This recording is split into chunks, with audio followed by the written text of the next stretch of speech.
fried rice ako ngayon. Pero lagyan ko ng Spanish leaf, spring onion, egg, bacon, garlic, and ito may rice. Bagong ano yan, sinaing. Let's watch guys! Thank you for watching! Thank you sa lahat! Yan, mainit na yung kawali guys.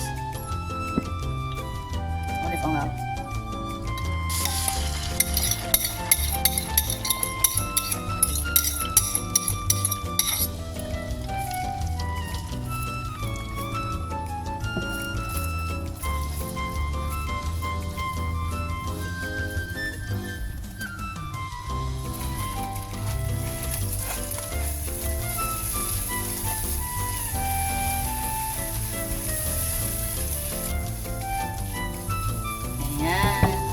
Lagyan ulit ng oil. Olive oil yan guys. Kahit na marami yung ilalagay, okay lang. Lagyan natin yung bawang.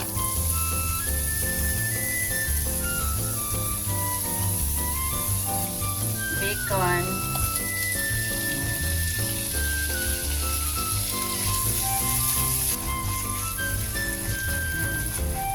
Lagay ko na yung bacon guys, at saka tinabi ko muna yung set aside ko muna yung egg. Ito muna yung bacon. Nilagay ko na yung bawang at yan, igigisa natin tong bacon. Yan.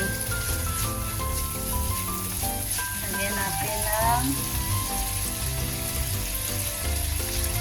paminta.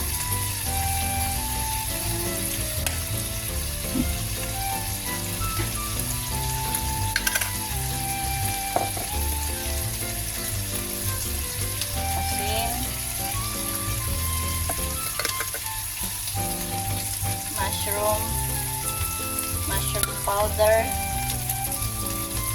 Ano natin.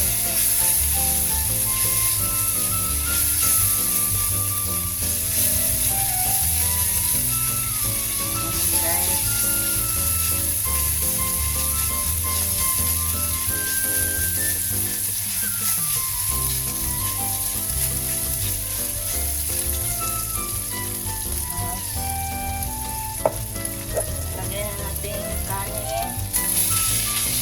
Kanin namin guys, ganito talaga yung kanin namin, may parang mais.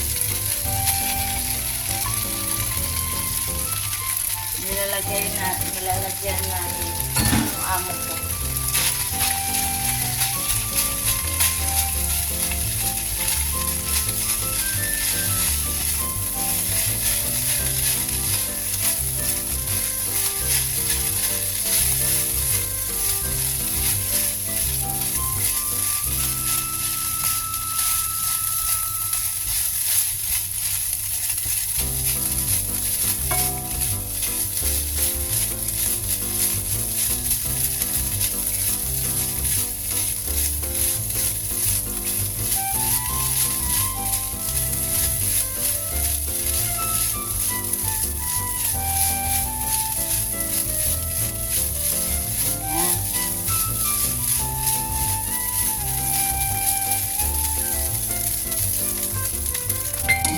Lagyan na yung gulay, spinach leaf, ganyan na.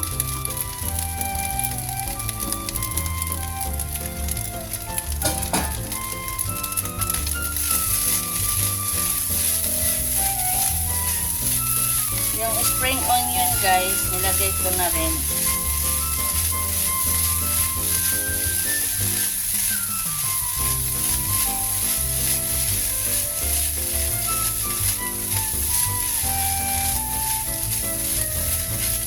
Buti na lang itong mga alaga ko, hindi talaga sila masilan sa pagkain.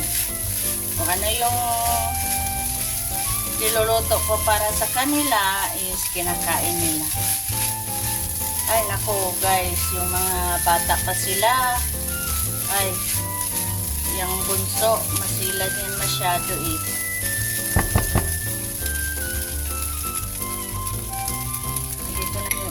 dry.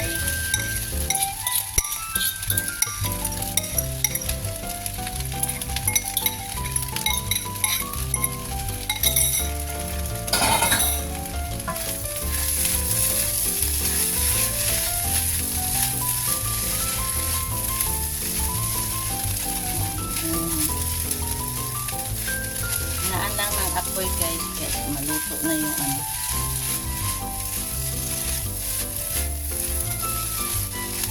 Five minutes pa lang. Hindi pwede sa ano. Hindi lang taasan ko. Ayan. Pang dinner na to nila guys. Ito na yung pang dinner nila. Ganyan. Diba? Ayan lang guys. Fried rice.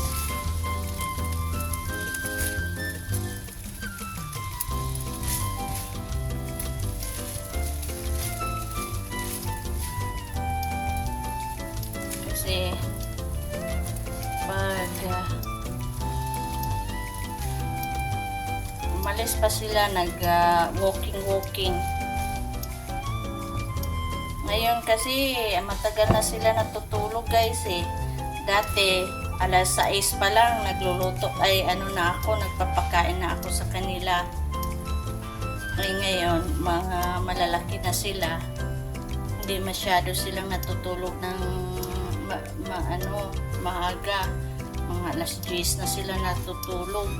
Ako, pag na sila, nakakain na, tapos na sila, magbihis na ng pajamas, ay, pasok na ako sa room ko. Hindi na ako naghihintay sa kanila. Wala naman din gagawin. Basta matapos sila kumain, maglinis ng kusina. Ayun. Sarap to guys. Lahat ng fried rice gusto ng mga bata. Pag diba? Pwede rin to sa atin guys, yung mga bata na mahirapan kumain ng gulay. Ganito guys. Sarap to siya.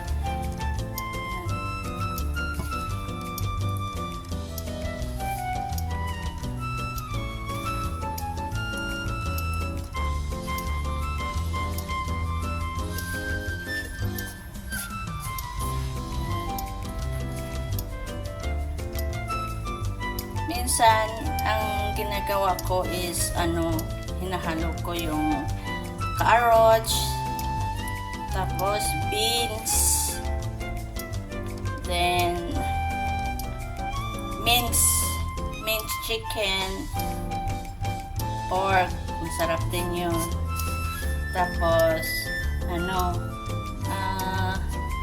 minsan, lechon meat.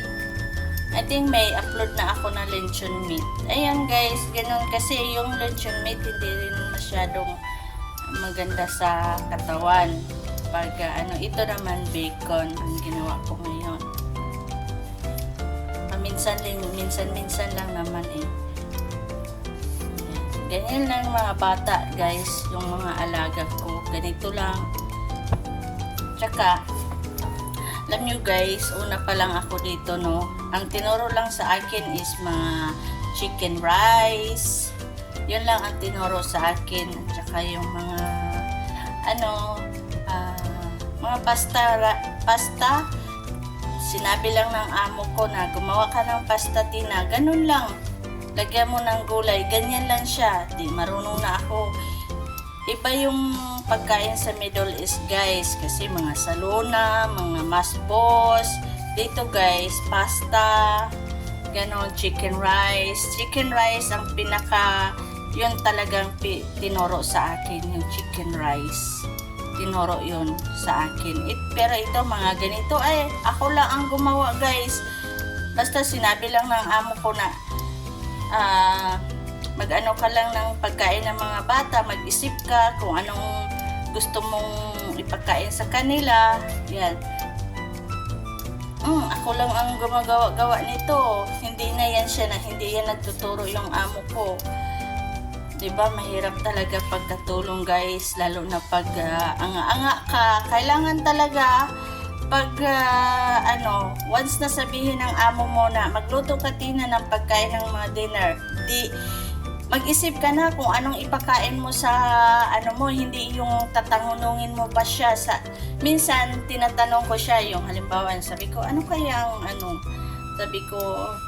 kaya ipapakain ko sa mga bata mo, sabi niya gumawa ka na lang ng curry, ganon lang, pero once in the blue moon lang po yun na magtatanong ako sa amo ko, pero everyday talaga guys, talaga ako ang nag-iisip ko ano ipapakain. Kaya grabe minsan lalo na pag walang pasok every lunch at saka dinner, mag-isip ako niyan kung anong ipapakain ko.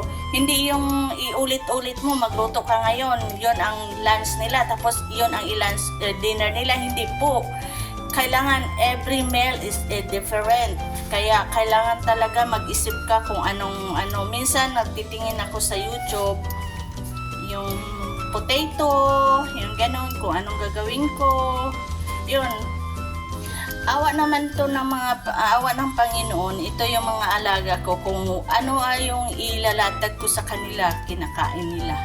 Yun lang din ang maganda sa kanila.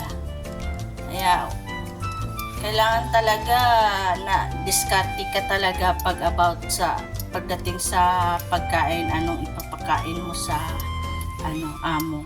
Mabuti nga kasi mga bata lang ang nilulutuan ko, hindi yung sa adult din, hindi ako nagluluto sa adult. Sa mga bata lang talaga, ever since na bago lang ako, sa mga bata lang talaga ako nagluluto. Yun lang. Tapos sa spaghetti, yung ganon. Yan guys, alam mo, sinabi lang ng amo ko, gumawa ka ng spaghetti, Filipino spaghetti, kasi natakman daw nila yung sa Jollibee. Sabi ko, hala, Diyos ko, ano kayang inaral ko kasi alam mo naman ang spaghetti, mabilis lang naman ang lutuin. Ayun, hanggang ngayon naggagawa pa rin ako ng spaghetti, macaroni, pasta. Yan lang ang pinapakain ko sa mga alaga ko guys. Thank you very much guys sa daldal ko, no? Grabe, thank you. Natapos na po guys. Ito po guys, maraming salamat at thank you sa panonood. See you around. Thank you guys. I love you all.